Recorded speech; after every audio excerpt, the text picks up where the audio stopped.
Olá, ouvintes, sejam todos bem-vindos a mais um episódio do CMA da PUC-Rio.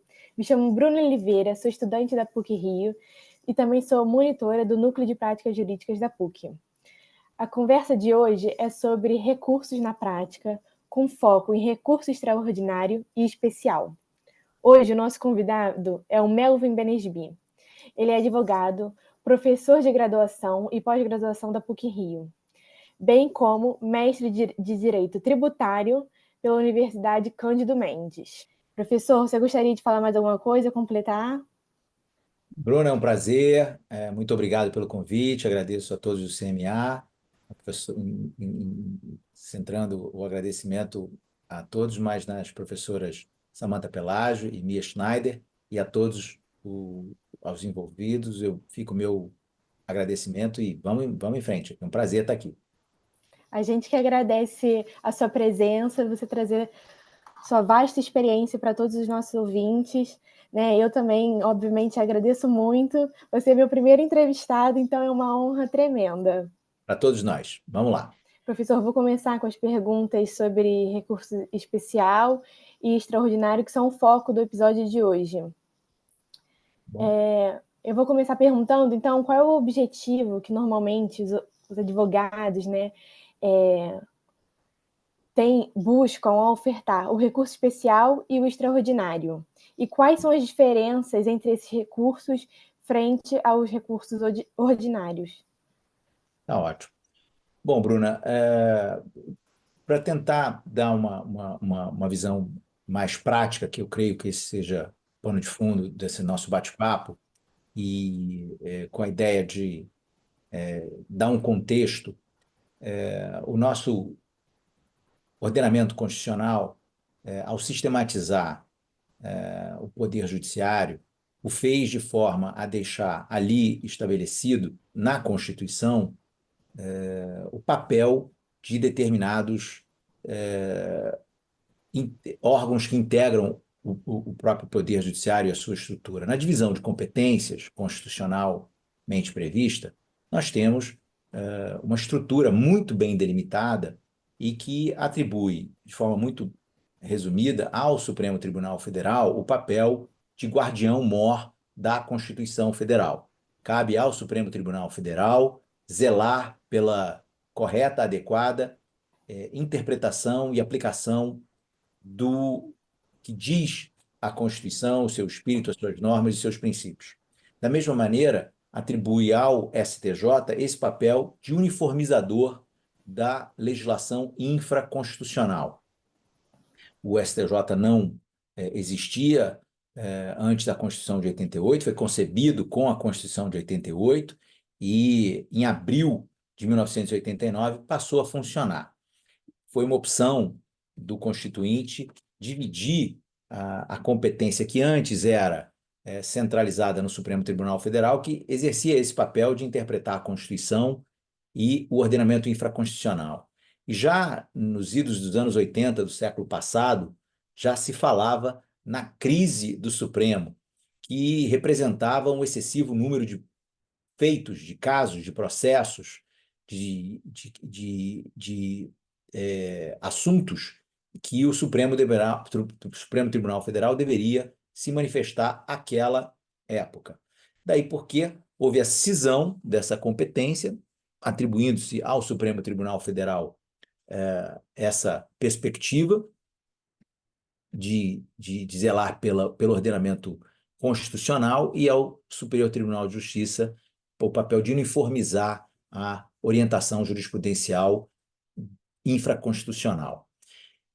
No entanto, como a Constituição diz, o jurisdicionado pode interpor e se valer do recurso especial que poderá ser julgado pelo STJ, pelo Superior Tribunal de Justiça, ou poderá se valer do recurso extraordinário, que poderá ser julgado pelo Supremo Tribunal Federal, desde que atendidos e respeitados todos os requisitos inerentes a qualquer recurso, bem como aqueles específicos e particulares a esses recursos que, como se fala e se estuda já na academia e se afirma na doutrina, são recursos de natureza excepcional, de natureza extraordinária. Há uma certa disputa, não há unanimidade, evidentemente, na doutrina, mas costumeiramente se refere a esse tópico com a premissa de que esses recursos endereçados e a serem julgados pelas cortes superiores têm natureza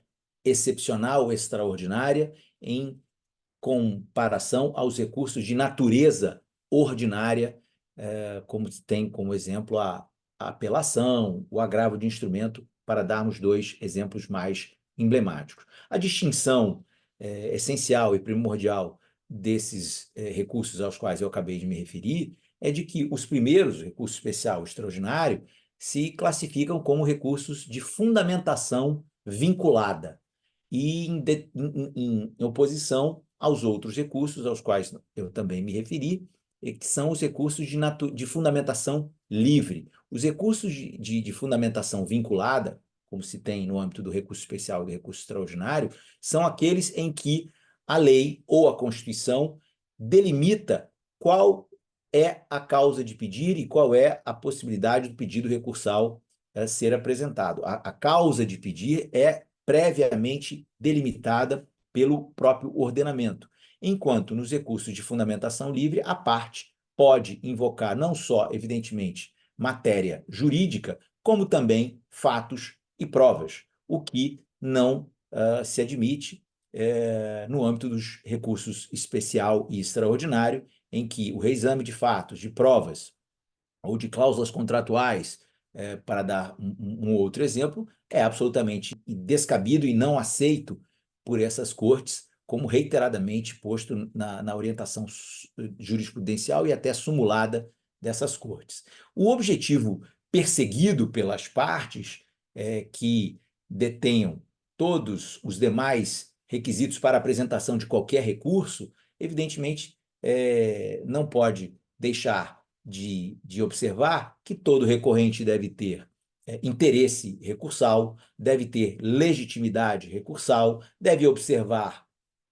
o prazo recursal, que para os recursos especial e extraordinário é o da regra geral dos recursos do Código de 15 dias, deve observar a regularidade formal inerente a esses recursos, deve também estipular essa decisão de ofertar ou não o recurso deve passar pela verificação de ausência de qualquer fato impeditivo ou extintivo do direito de recorrer, e tratando-se especificamente de recurso especial, outros requisitos inerentes a essa espécie recursal devem estar também presentes, como a configuração do pré-questionamento, se tratar de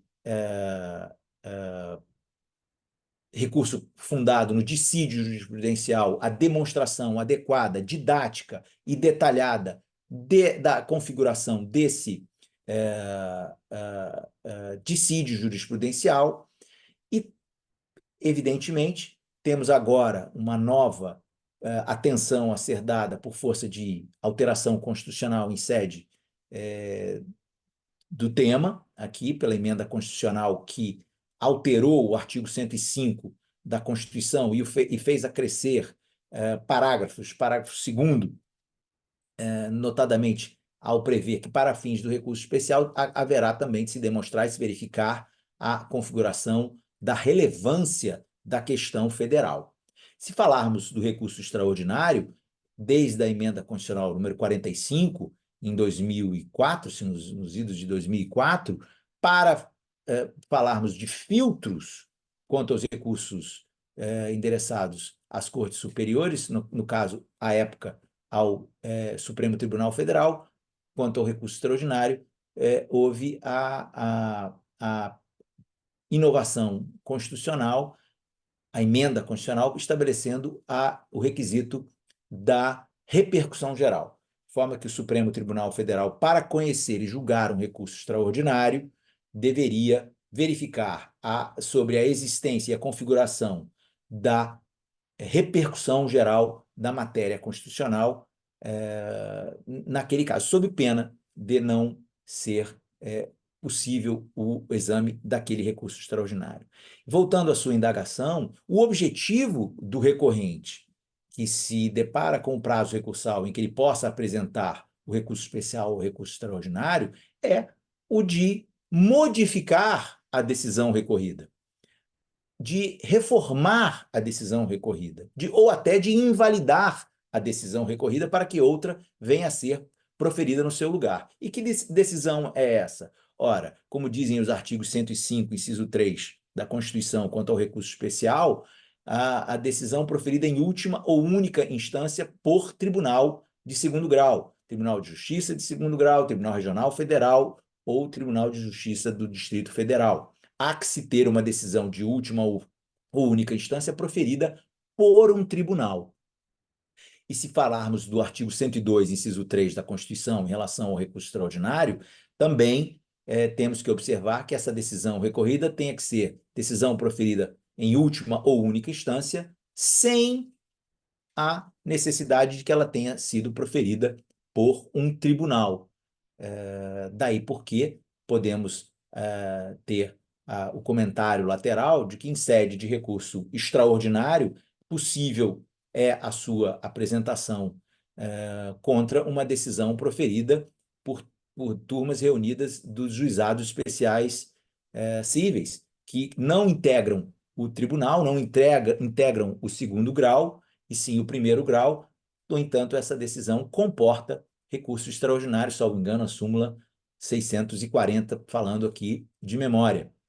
Mas se nós voltarmos aqui à sua indagação, o objetivo é, diante dessa decisão recorrida, observados esses parâmetros dos artigos 102, inciso 3, e 105, inciso 3 da Constituição, alcançar a reforma ou a invalidação dessa decisão recorrida, seja quando demonstrada, falando aqui um pouco resumidamente e de forma mais genérica, né, pelo menos nesse momento inicial, quando se demonstrar que a decisão recorrida violou o ordenamento infraconstitucional, quando o acórdão recorrido afrontou, negou vigência, deixou de aplicar a lei federal ou o tratado federal, ou ainda aquela decisão divergiu, dissentiu de outra que tenha sido proferida por um tribunal diferente quanto àquela mesma questão infraconstitucional.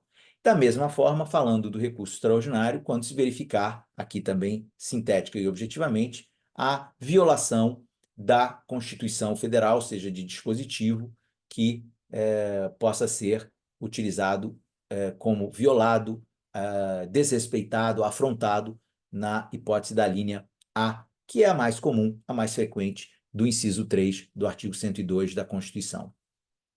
Essa seria, vamos dizer assim, muito introdutoriamente, de forma muito resumida, Bruna, algumas premissas que a gente pode deixar para talvez aprofundar mais adiante no nosso bate-papo. Oh, perfeito, professor.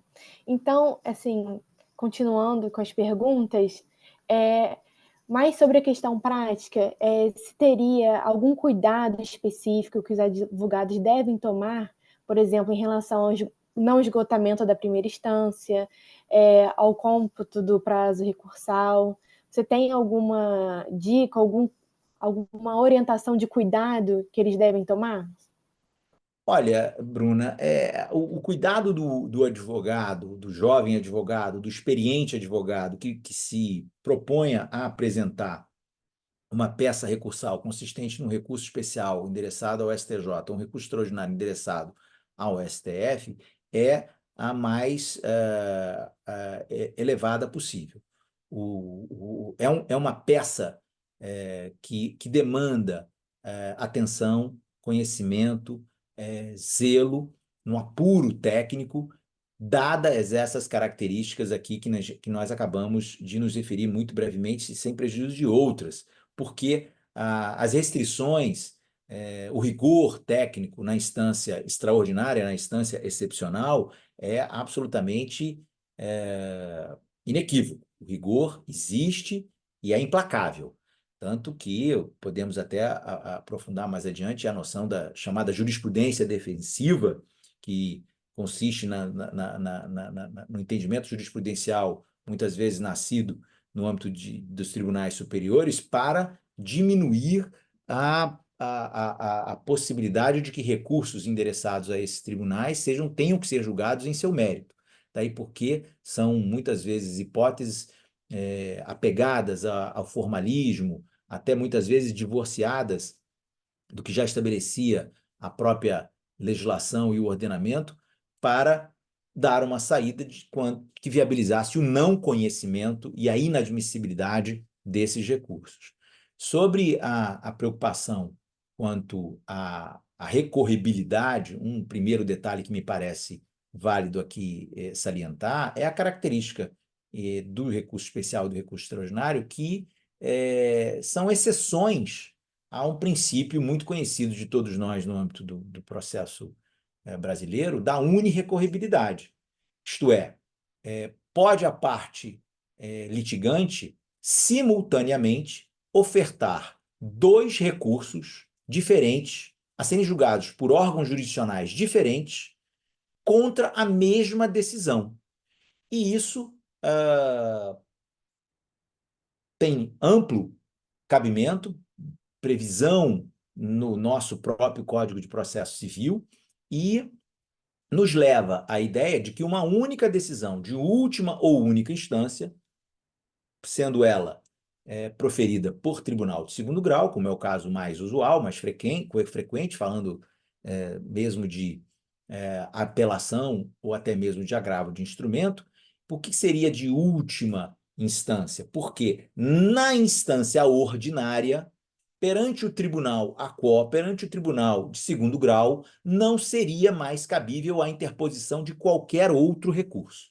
A apelação já foi julgada, o agravo de instrumento já foi julgado, os embargos de declaração já foram julgados e, pelo colegiado, ordinariamente não seria cabível nenhum outro recurso perante aquele tribunal, perante aquela instância ACO. Daí porque a preocupação de esgotar a instância atende a uma observância e respeito ao mandamento constitucional que nós aqui já nos aludimos dos artigos 105, inciso 3 e 102, inciso 3. Porque se couber na instância ordinária algum outro recurso, não houve o esgotamento da instância e, portanto, o recurso especial, o recurso extraordinário interposto não terá chance de ter a sua admissibilidade positiva e, portanto, ser julgado posteriormente no seu mérito. Quando eu falo do esgotamento da instância, podemos aqui abordar um exemplo que durante muitos anos, muitas décadas, e eu diria ainda hoje, acontece, Bruno, do ponto de vista prático. Imaginemos uma apelação que é julgada pelo colegiado e contra essa decisão é interposto pelo vencido o recurso de embargo de declaração. Entretanto, imaginemos que o relator desse caso, ao invés de levar para o colegiado o julgamento daqueles embargos de declaração, venha a julgar monocraticamente aquele agravo, conhecendo e desprovendo, não o agravo, desculpa, aqueles embargos de declaração. O que a parte deve fazer? Bom, ela já apresentou a apelação, já apresentou os embargos de declaração, viu que não teve sucesso e, equivocadamente, poderia imaginar que estaria apta e liberada para apresentar recurso especial, recurso extraordinário, porque ela já apresentou a apelação, já apresentou os embargos de declaração. Entretanto, para esgotar a instância, deveria necessária e obrigatoriamente este litigante que ofertou os embargos de declaração, caso tivesse ou tenha interesse em apresentar recurso especial mais adiante ou extraordinário mais adiante, deveria ofertar o agravo interno contra aquela decisão monocrática do relator que apreciou singularmente, escoteiramente, os seus embargos de declaração. Depois de apreciado pelo colegiado, na hipótese de manutenção da decisão monocrática e não reforma da decisão monocrática pelo próprio relator, apreciado pelo colegiado o agravo interno, aí sim poderia se configurar o cenário de esgotamento da instância.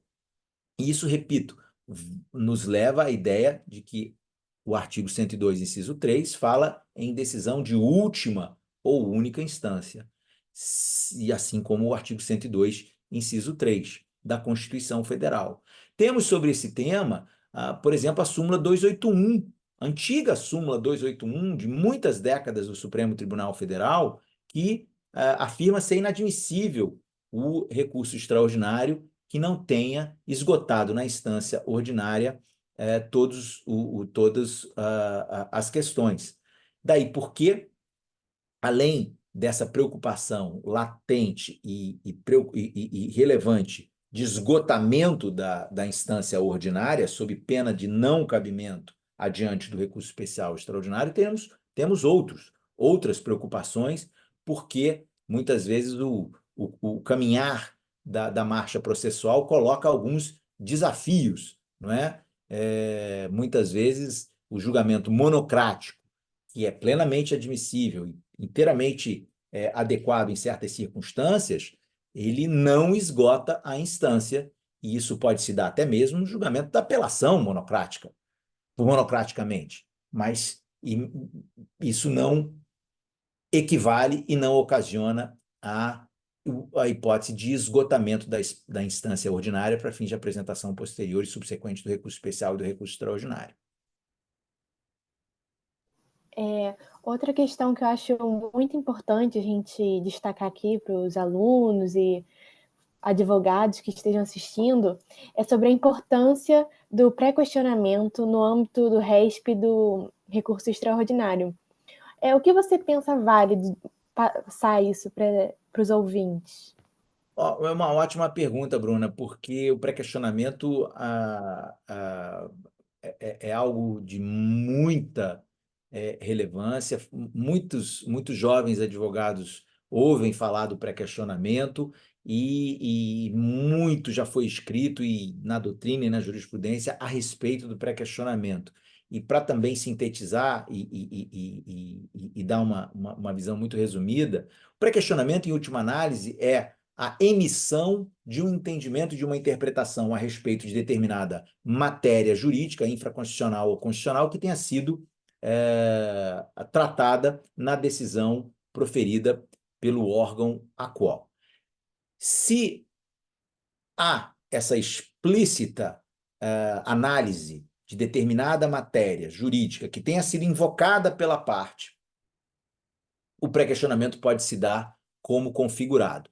O tema foi examinado, foi tratado, foi decidido, com a explícita individualização dos dispositivos legais ou constitucionais, isso até seria o melhor dos mundos. Nem sempre é. Admite-se que a questão jurídica, constitucional ou infraconstitucional, deva ter sido enfrentada. Por quê? Não se admite que no recurso especial ou no recurso extraordinário sejam tratados temas que não foram examinados antecedentemente pelo órgão recorrido, pelo acórdão recorrido, pela decisão recorrida, sob pena de se configurar evidente inovação recursal. Isso parece simples, mas traz muita discussão e muita dificuldade prática, muitas vezes, até porque uma das grandes razões, ou melhor dizendo, uma das frequentes razões para o não conhecimento do recurso especial, do recurso extraordinário, ou até mesmo aí a decisão de não admissibilidade desses recursos, é a ausência do preenchimento desse importante requisito do pré-questionamento. Pré-questionar significa questionar previamente. E isso leva ao jovem advogado ou ao estudante, estagiário que nos ouve, a atenção de que, na verdade, não é depois que a decisão recorrida é proferida, em que se está ali a decidir se vai ser ou não apresentado recurso especial ou extraordinário, que as questões jurídicas devam ser suscitadas. Essa invocação deve se dar no ato recursal antecedente, em outras palavras, quando da apresentação da apelação ou das respectivas contrarrazões da apelação pela parte apelada, ou quando da oferta do agravo de instrumento contra a decisão ali questionada, proferida pelo juízo de primeiro grau, ou mesmo nas contrarrazões a esse agravo de instrumento, porque só aí poderia a parte litigante dizer, olha, eu aleguei aqui num agravo de instrumento, eu aleguei nas contrarrazões tal matéria infraconstitucional ou constitucional, eu como apelante ou eu como apelado, eu oportunamente suscitei esse tema relevante, indispensável ao conhecimento da matéria de fundo tratada nesse recurso, daí porque eu é, tenho o direito de ver essa matéria tratada. E se o órgão jurisdicional assim não o faz, ele pode apresentar os embargos de declaração, com base no artigo 1022, demonstrando que há uma omissão. Nós sabemos que os embargos de declaração podem ser ofertados toda vez que há na decisão judicial omissão, obscuridade, contradição ou erro. Mas não haverá omissão se a matéria não foi previamente, antecedentemente invocada. Haverá, sim, pós-questionamento, essa é uma pequena confusão de muita seriedade que se costuma verificar na prática, não importa que a parte invocou aquela matéria em sede de embargos de declaração e o órgão ACO não a enfrentou. Não a enfrentou porque ela não tinha sido invocada antecedentemente. Ou então, e aí vem a dificuldade prática, muitas vezes que nós, advogados, nos somos submetidos, é a de que, apesar de invocada oportuna e tempestivamente aquela questão jurídica, o tribunal não a examina sob a perspectiva de que ela é irrelevante para o adequado e completo conhecimento daquela causa e julgamento daquele recurso. Que o órgão jurisdicional não é um órgão de consulta, e isso, evidentemente, traz uma dificuldade muito grande, porque num processo moderno, no estágio do processo civil que temos hoje no Brasil, e pelas regras infraconstitucionais, inclusive com o que prevê didaticamente a nossa Constituição e o nosso Código de Processo Civil, especificamente no artigo 489, parágrafo 1º, que é um roteiro muito detalhado, muito claro, muito importante de como devem ser fundamentadas as decisões judiciais, me parece preocupante que ainda sim seja o caso de encontrarmos muitas decisões que não abordam, que não examinam questões jurídicas invocadas de forma adequada, fundamentada, justificada e detalhada pelos litigantes nos momentos adequados.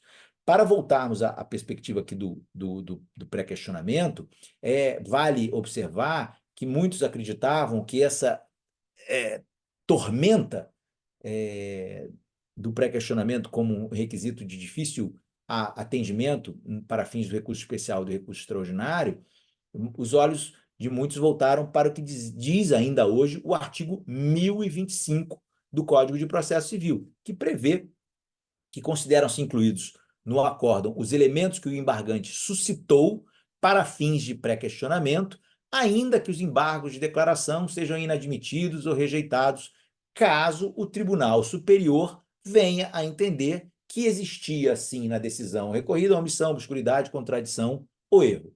Ou seja, a parte que fez o que ela podia, alegou no momento próprio, verificou que a decisão do Tribunal de Segundo Grau foi omissa, apresentou embargo de declaração com base no 1022, persistiu o Tribunal ACO na omissão, poderia, no seu recurso especial, tratar daquela matéria, dando como preenchido ou como considerado como incluído naquele acórdão, de forma presumida,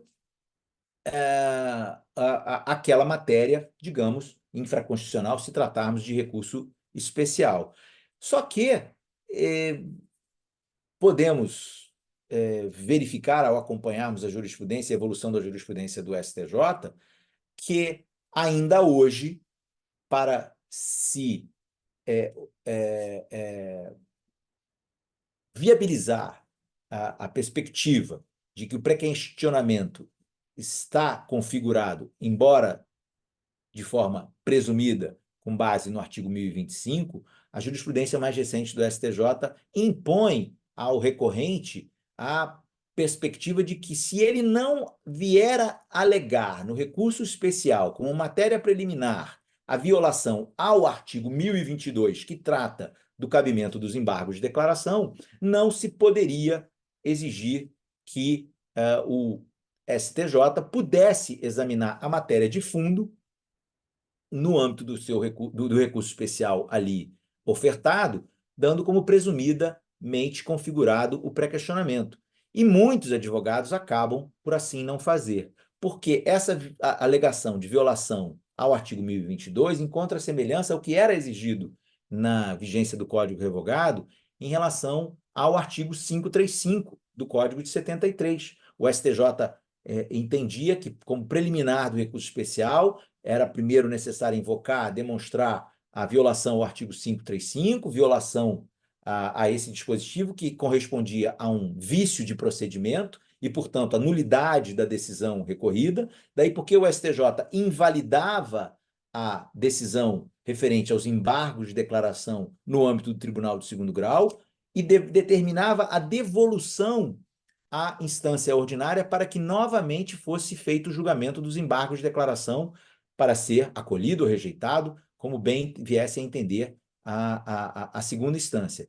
E isso imaginava-se que estaria por estar superado diante das regras e dos dispositivos hoje existentes no novo Código Civil. Entretanto, não é essa a perspectiva que nós ainda verificamos, porque muitas vezes temos hipóteses em que o Supremo Tribunal Federal, por exemplo, não admite e não aceita que esses temas constitucionais que tenham sido examinados, tenham sido invocados oportunamente pela parte litigante e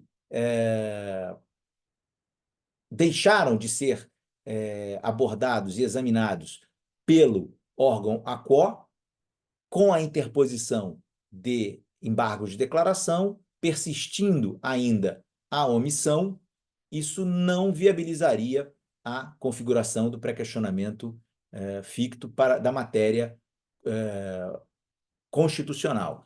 Há acórdãos recentes do plenário do Supremo Tribunal Federal deste ano de 2024, em que, categoricamente, na ementa consta a premissa de que o STF não admite a tese do pré-questionamento ficto ou implícito. E isso nos leva, mais uma vez, à ideia de que, embora o legislador tenha sido muito cuidadoso, nem sempre a interpretação dada pelos tribunais superiores é aquela que muitas vezes a comunidade jurídica imaginava que iria prevalecer. Falei talvez um pouco mais alongadamente, mas não sei se tratamos. Faltou a gente abordar algum item da sua indagação, Bruna? Não, foi tudo muito bem abordado por você, professor. Muito obrigada. É isso. Então, eu vou continuar nessa questão dos recursos, né? Mas relacionada à responsabilidade que é o advogado redigir e interpor um recurso, né, extraordinário e especial, porque, como a gente sabe, eles têm uma taxa de admissibilidade baixíssima, né? Então é uma coisa que o advogado tem que estar preparado para lidar e para saber se tem algum cuidado específico, até em caso de não admissibilidade do recurso. Bruna, também para dar um pouco de contexto, como você muito bem salientou, são recursos de natureza extraordinária, excepcional, como a gente falou, de fundamentação vinculada, julgados pelas cortes superiores do Brasil, por ministros muito experientes, muito vividos, que conhecem o direito, e a realidade do litigante nacional, do litigante brasileiro, do jurisdicionado, que tem que se deparar com o poder judiciário, é a de um poder muito ocupado. O poder judiciário brasileiro é muito ocupado. Eu li recentemente uma informação divulgada oficialmente pela Secretaria do Tesouro Nacional de que em 2022 o Poder Judiciário brasileiro custou 122 bilhões de reais, 1,6% do PIB. E a discussão que se deu seguidamente à disponibilização dessa informação, se é um judiciário que custa caro, que não custa caro, não vou entrar nisso, não é essa o tópico da nossa abordagem, mas é um judiciário que tem 38 mil magistrados. É um judiciário que prolata, segundo essa estatística divulgada pela presidência do Supremo Tribunal Federal, 30 milhões de processos são julgados anualmente. E se nós aqui voltarmos os nossos olhos para os tribunais superiores do Brasil, notadamente o Supremo Tribunal Federal e o STJ, têm uma carga de trabalho incomparavelmente superior a muitos países. Só um dado que costuma ser referido com frequência: a Corte Suprema americana, que tem importância inquestionável, com outras características. O Brasil tem 200 e poucos milhões de habitantes, os Estados Unidos tem 330 milhões de habitantes, mas a Suprema Corte Americana julga, como corte de cassação que somente, 120 recursos por ano, 120 casos por ano, até onde eu vi. E lá, anualmente, eles divulgam a informação de que tal recurso recebeu o writ of certiorari e que o restante, eventualmente, não recebeu esse writ of certiorari, ou seja, os ministros escolhem os casos que vão julgar, não precisam fundamentar o porquê dessa decisão e é incomparavelmente inferior o número de casos e recursos que lá chegam. Você comentou muito corretamente que a admissibilidade, o êxito, a taxa de sucesso dos recursos é muito baixa no Brasil. E é verdade. Estatística oficial disponibilizada pelo Supremo Tribunal Federal diz que, recentemente, no ano de 2023, a taxa de provimento de recursos não supera 4%. É muito baixo, ou seja, aproximadamente 96%, 95% e qualquer coisa, dos recursos são improvidos. E se falarmos do STJ, também estatísticas que foram divulgadas pela Corte demonstram que 60% dos agravos em recurso especial e dos recursos especiais não são sequer conhecidos no âmbito do STJ.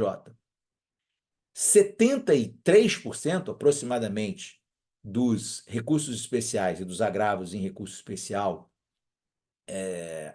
examinados pelo STJ não ocasionaram a modificação da decisão recorrida. Isso pode ser observado e examinado sob a perspectiva de que há recursos em demasia, de que os recursos não observam os requisitos e o rigor que deve ser dado à sistematização desses recursos, que os tribunais de segundo grau estão fazendo um excelente papel aplicando corretamente a interpretação da Constituição e do ordenamento infraconstitucional, seguindo os precedentes qualificados, vinculantes, proferidos no âmbito do STJ em sede do recurso especial repetitivo, ou do próprio STF em sede de repercussão geral, em sede de recurso extraordinário.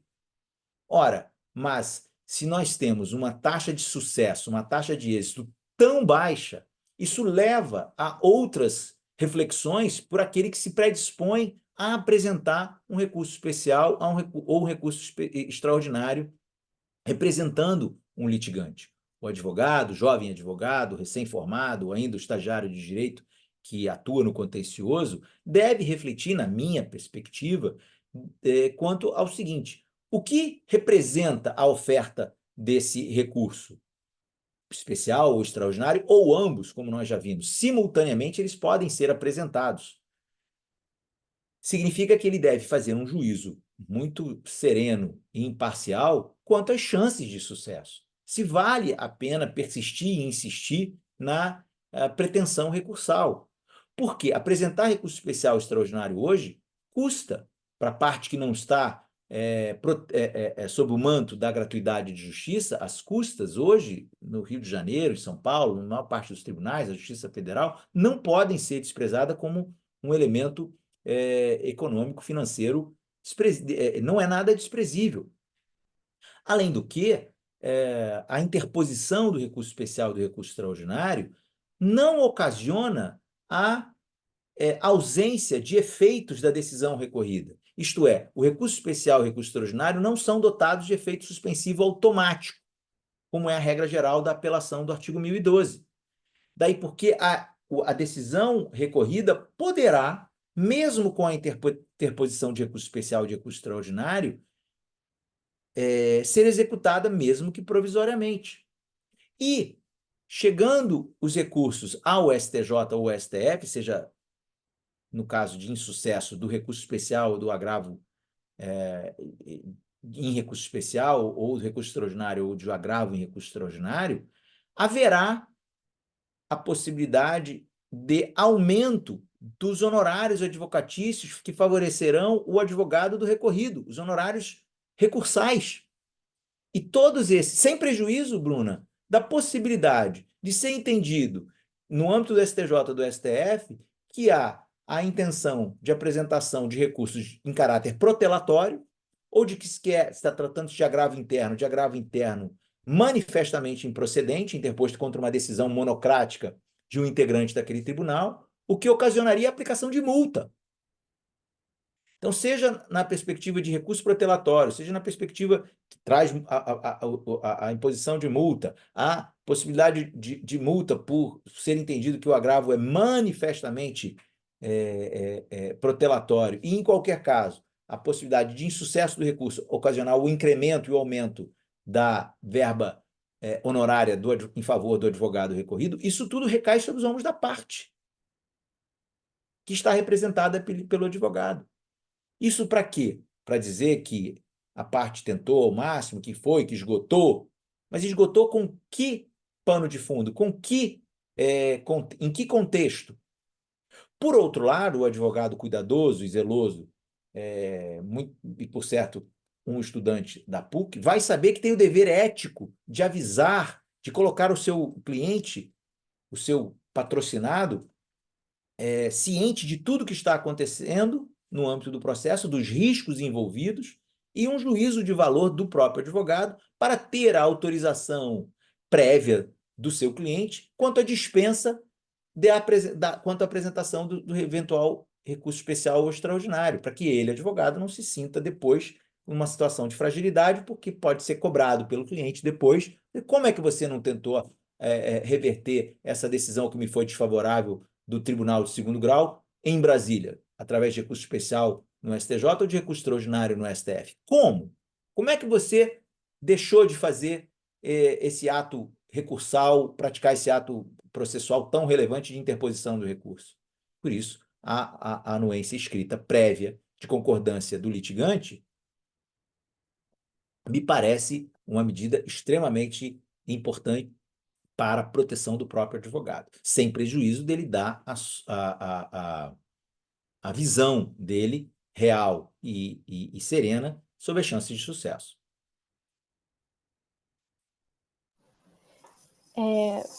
Professor, só uma questão, acho que a gente podia abordar, em caso de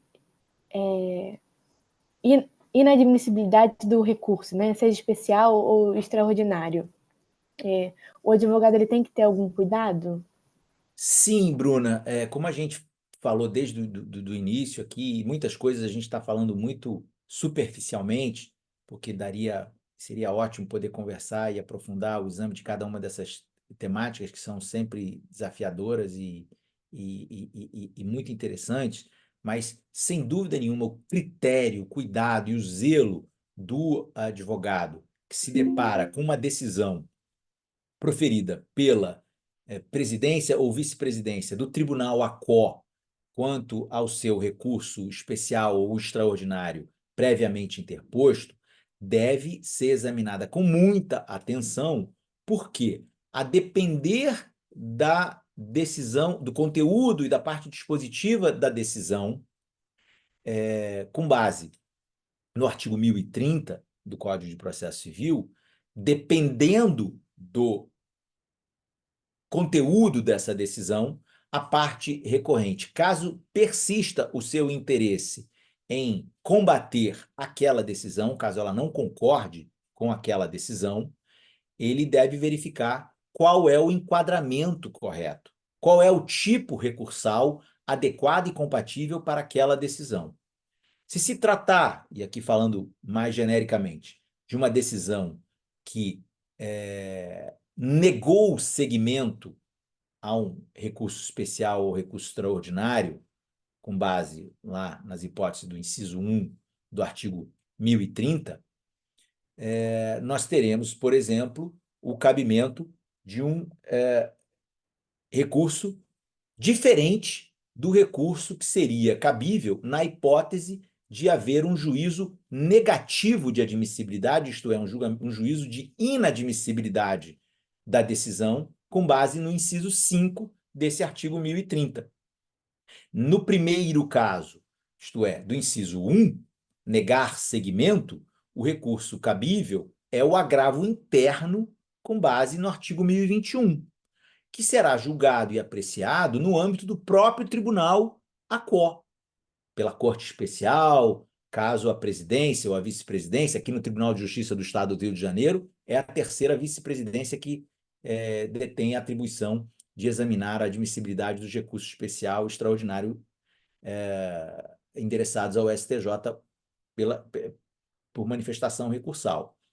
Mas, se tratar, como eu disse, de decisão de um juízo negativo de admissibilidade, decisão de inadmissibilidade com base no inciso 5, o recurso é o de agravo em recurso especial, se tratar de recurso especial inadmitido, ou agravo em recurso extraordinário, se tratar de recurso extraordinário, ambos com fundamento no artigo 1042, que tem um tratamento diferente. Ou seja, a atenção do advogado deve estar no conteúdo e na fundamentação, na parte dispositiva dessa decisão da vice-presidência do Tribunal ACO. Porque, com frequência, nós nos deparamos com hipóteses de apresentação de recursos errados, de recursos trocados. Basta que a parte leia, examine a decisão recorrida e se debruce em relação ao artigo 1030. Ele é didático.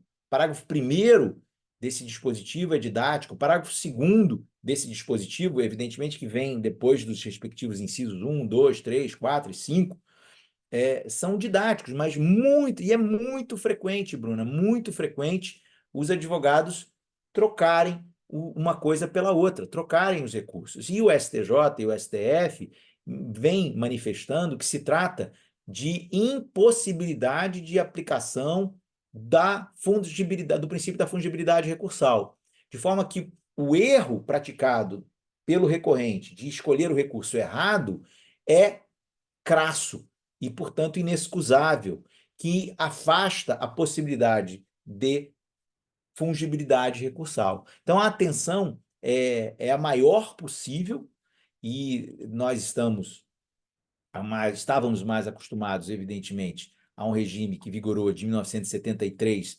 até 2016, que era o agravo de indeferimento de recurso especial e que tinha todo o seu processamento e depois era remetido para as instâncias superiores, que é o que ainda se está claramente posto no artigo 1042, mas nós não tínhamos essa ideia de que o agravo interno poderia ser interposto contra a decisão da vice-presidência ou da presidência, quando certas características daquela decisão fossem identificadas. É lógico que, ao longo do tempo, com a criação da sistemática ou da metodologia dos julgamentos de recurso especial, extraordinário, repetitivos, com a inovação do requisito da repercussão geral pela emenda constitucional número 45, ou agora com o requisito que nós teremos também da configuração da relevância da questão federal,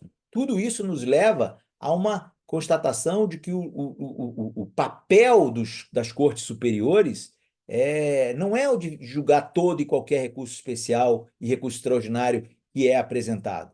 Certas circunstâncias levam que determinados temas, determinados casos, sejam resolvidos pelos tribunais de segundo grau, porque a matéria de fundo, a questão jurídica, infraconstitucional ou constitucional, já foi delimitada, já foi examinada. É o papel de objetivação, cumpre o papel objetivo o Tribunal Superior de dizer qual é o direito aplicável. A chancela, em cada caso concreto daquela interpretação, compete aos tribunais de segundo grau. Mas, quando houver recusa e resistência desses tribunais de segundo grau em aplicar a orientação fixada por precedentes qualificados e vinculantes por parte dos tribunais, outros instrumentos podem até ser pensados. Um deles é ainda a insurgência recursal, mas o tratamento que o legislador deu, inclusive, foi mudado depois de promulgado, depois de votado o atual código, foi uma alteração legislativa poucos dias depois do código por uma lei ainda em 2016, porque a ideia original do código, que foi aprovada no legislativo, era de que o recurso especial e o recurso extraordinário não tivesse dupla admissibilidade, assim como não há mais a dupla admissibilidade, ou seja, dupla no sentido de órgão a quo, instância a quo, instância ad quem, quanto à apelação. Mas os tribunais superiores entendiam que era absolutamente indispensável para o melhor controle desse acervo imenso, gigantesco de processos de defeitos que chegavam às cortes superiores, que o duplo grau, o duplo controle no exame da admissibilidade era imperioso e conseguiram alterar o Código de Processo Civil, tal como o temos na sua versão atual. Então, os tribunais de segundo grau, as cortes da qual continuam fazendo esse exame da admissibilidade inicial, sem prejuízo, evidentemente, da manifestação recursal subsequente, que deve ser correta, sob pena de dificuldade prática, inclusive sanção, com a possibilidade de aplicação de multa em certos casos. Uma observação lateral aqui que me parece válida, Bruna, para os jovens colegas e estudantes, de que muitas vezes essas decisões proferidas pela presidência ou vice-presidência dos tribunais de segundo grau, mas sim podemos excluir também a hipótese de que seja apresentado um recurso extraordinário contra um acórdão proferido pelo STJ, o que demandaria que essa admissibilidade fosse feita também pela vice-presidência do STJ, ou pela presidência do STJ, mas para a hipótese mais usual que todos nós conhecemos, contra essas decisões, alguns ofertavam embargos de declaração, sob a premissa de que essas decisões continham omissão, obscuridade, contradição ou erro. E passou a prevalecer o entendimento de que a interposição de embargos de declaração, que, como regra, tem o efeito interruptivo, isto é, interrompem o prazo recursal para o recurso subsequente, era absolutamente descabida. Então, embora a parte apresentasse embargos de declaração, isso não ocasionava a interrupção do prazo recursal, daí porque o recurso de agravo, digamos, indeferimento de recurso especial ou extraordinário ofertado subsequentemente, ou agravo interno ofertado subsequentemente, geralmente era tido como intempestivo. Recentemente, o STJ proferiu um julgado em que ficou ressalvado, é algo muito interessante, dizendo que não, o agravo interposto dentro do prazo de 15 dias, contra a decisão proferida pela vice-presidência, que foi alvo de embargo de declaração, não é intempestivo. Ora, reafirmou-se a premissa de que os embargos de declaração não interrompem o prazo recursal, mas coube ao agravante interpor os embargos, o seu recurso, observado o prazo de 15 dias, isto é, dentro do prazo legal. E muito provavelmente nesses 15 dias úteis não houve a possibilidade de acréscimo, de complemento, de solução, muitas vezes, das apontadas omissão, obscuridade, contradição ou erro da decisão, então, embargada. Outra recomendação, sugestão, Bruna, que vale a pena ser feita para os jovens advogados em relação a prazo, não é? O cômputo do prazo. Todos nós sabemos que o cômputo do prazo, hoje no Código, é em dias úteis. E dias úteis são aqueles em que há funcionamento regular da serventia judiciária. Para fins de recurso especial e recurso extraordinário, o Código exige que os feriados locais devam ser alvo de demonstração por parte do recorrente. Porque lá em Brasília, provavelmente eles vão ter dificuldade de verificar um feriado municipal, um feriado estadual. E como estamos aqui no Rio de Janeiro, como poderíamos estar em São Paulo, poderíamos estar em Minas, como comprovar esse feriado local? Muitas partes, muitos litigantes, muitos recorrentes se valiam do próprio print ou da própria tela do Tribunal de Justiça, ou do Tribunal Regional daquela região, para demonstrar que não houve, em certa data, o funcionamento regular da serventia judiciária. E o STJ, num primeiro momento, entendeu, não, isso não é documento suficiente, isso não é documento idôneo, e, portanto, não demonstrada a tempestividade do recurso, não conheço do recurso. Felizmente, a Corte Especial do STJ, mais recentemente, veio a entender que consiste em documento idôneo o documento emitido ou disponibilizado pelo próprio tribunal, no seu respectivo site eletrônico oficial, quanto à existência de feriado local, e o que traz bastante alívio para muitos advogados que estavam e ainda estão ou estarão nessa situação. Mas essa é só uma observação aqui sem maior profundidade.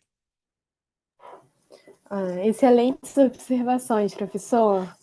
Acho que todo mundo que está assistindo vai gostar muito e vai aprender muito com essas referências que você está fazendo.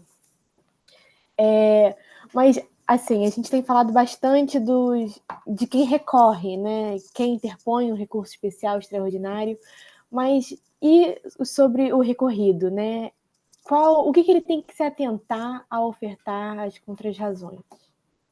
Bruna, da mesma maneira que recai sobre os ombros do recorrente, do advogado recorrente, muita atenção, muita responsabilidade, eu diria que, da mesma forma, ao advogado do recorrido, há uma responsabilidade também relevante de identificar, ao responder o recurso especial ou extraordinário, o que é relevante, o que é importante para aquele caso concreto. Não adianta repetir nem o recorrente, nem o recorrido, tudo aquilo que já foi falado, tudo aquilo que já foi, fazer uma longa e detalhada apresentação de tudo que aconteceu, desde a primeira folha até aquela etapa em que as partes estejam, mas muito ao contrário, a objetividade da manifestação, uma manifestação concisa, direta, no que é relevante, apontando as falhas, apontando os equívocos, apontando os pontos fracos do recurso contrarrazoado, e evidentemente que o recorrido tem um vento nas costas dele que o ajuda imensamente, porque é mais fácil apontar o erro do que demonstrar o acerto. É tão extensa e tão vasta a jurisprudência defensiva dos tribunais superiores, através de inúmeros enunciados de súmula, que o trabalho do recorrido não digo mais fácil, mas é menos preocupante em certa medida, especialmente se o recorrente não foi tão atento e cuidadoso. Mas o recorrido pode apontar, olha, não foi demonstrada a repercussão geral nesse recurso extraordinário aqui respondido. Em poucos dias, semanas ou meses, vamos ter como vigente e sendo obrigatória a sua observância o requisito da demonstração da relevância da questão jurídica. Então, o recorrido pode apontar isso. Hoje não é exigível, mas muito em breve, sim, será, por tudo que nós temos acompanhado no Congresso Nacional. O recorrido pode dizer, olha, não tem pré-questionamento da matéria alegada. Não é possível esse recurso ser admitido porque ele traz, ele invoca, ele sustenta a necessidade de reexame da matéria de fato. Então, se for recurso especial, súmula 7. Se for recurso extraordinário, súmula 279. Não houve esgotamento da instância recursal, cabia recurso ainda perante esse tribunal. Não houve apresentação simultânea de recurso especial ou de recurso extraordinário, houve só do recurso especial, embora o acórdão tenha dupla fundamentação. E daí porque, com isso, houve o trânsito em julgado da fundamentação do acórdão do capítulo que tinha fundamentação constitucional e que é suficiente por si só, como diz a súmula 126, para impedir o conhecimento e admissibilidade desse recurso.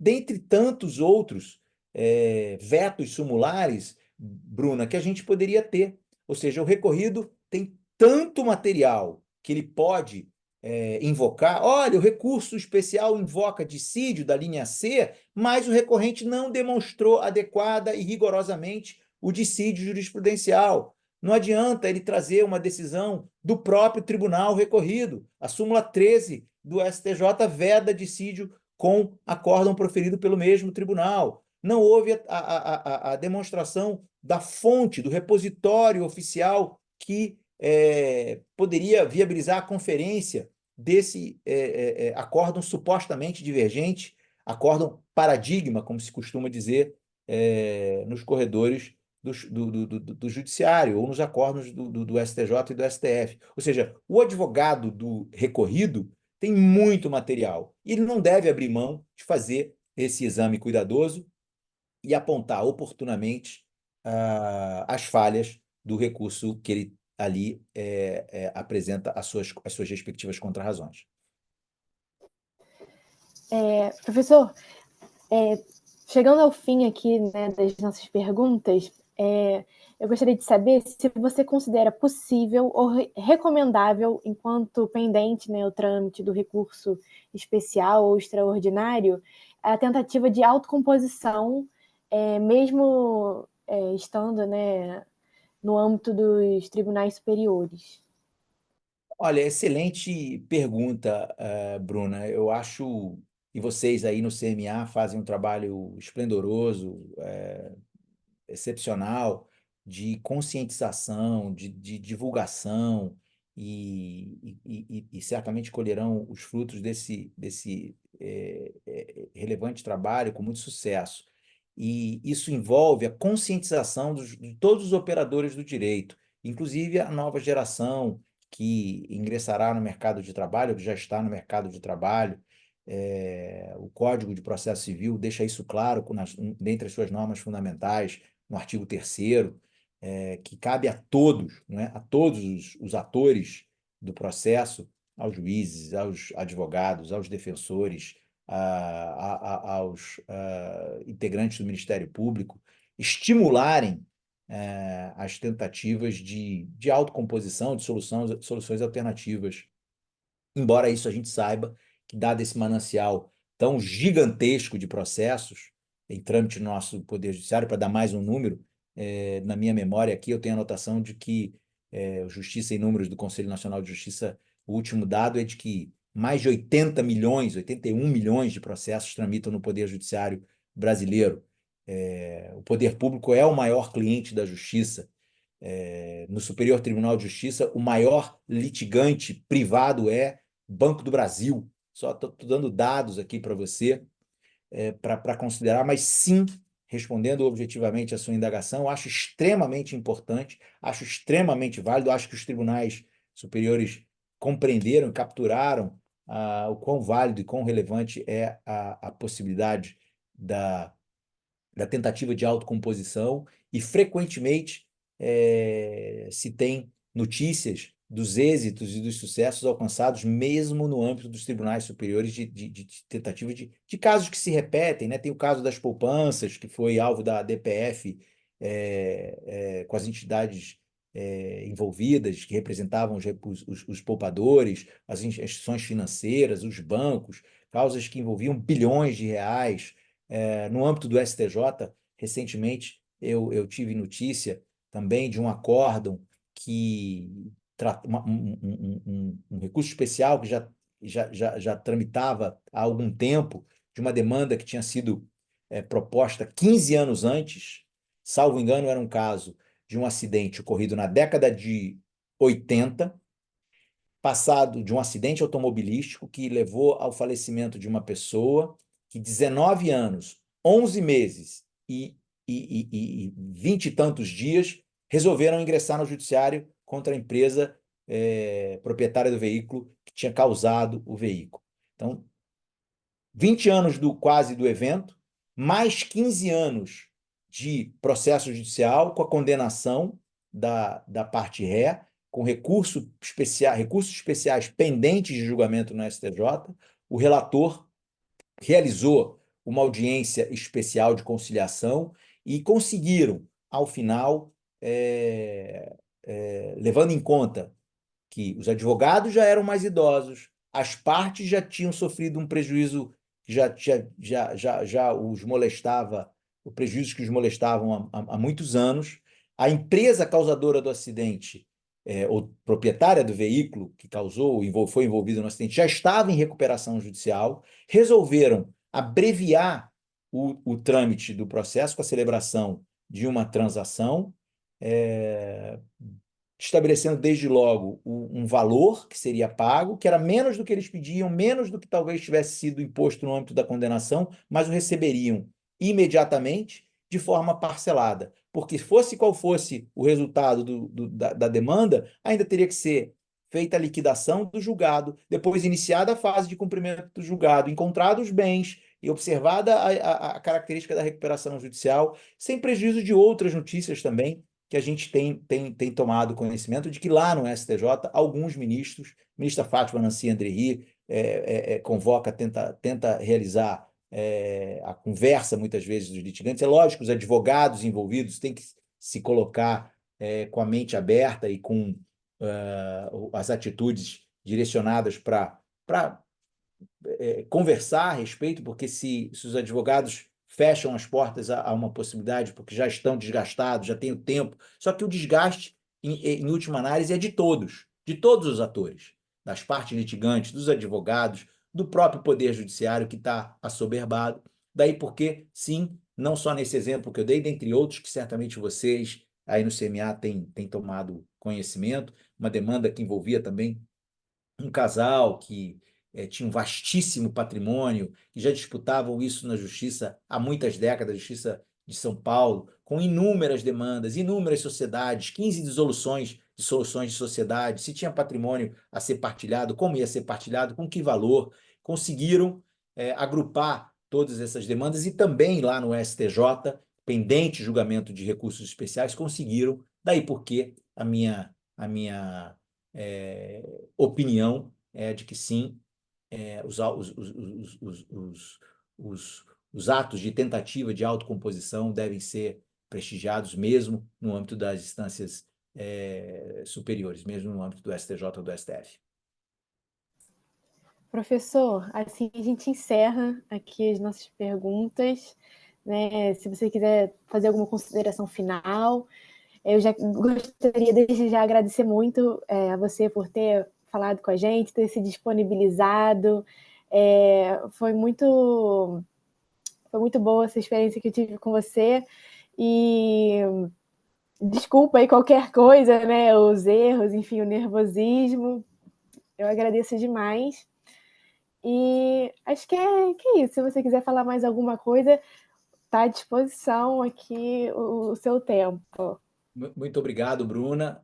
Renovo o meu agradecimento a você, ao CMA, professoras Samantha e Mia. Você foi muito bem, você conduziu muito bem. O tema é muito, muito interessante, tem várias vertentes, várias dimensões, várias verticais que a gente poderia aqui alongar, falar bastante. Tentei sintetizar e resumir ao máximo e agradeço imensamente a oportunidade e para a PUC é sempre uma alegria estar aqui online, presencialmente com vocês, alunos, colegas, professores. Evidentemente um prazer e fica o meu agradecimento, espero que tenha sido útil.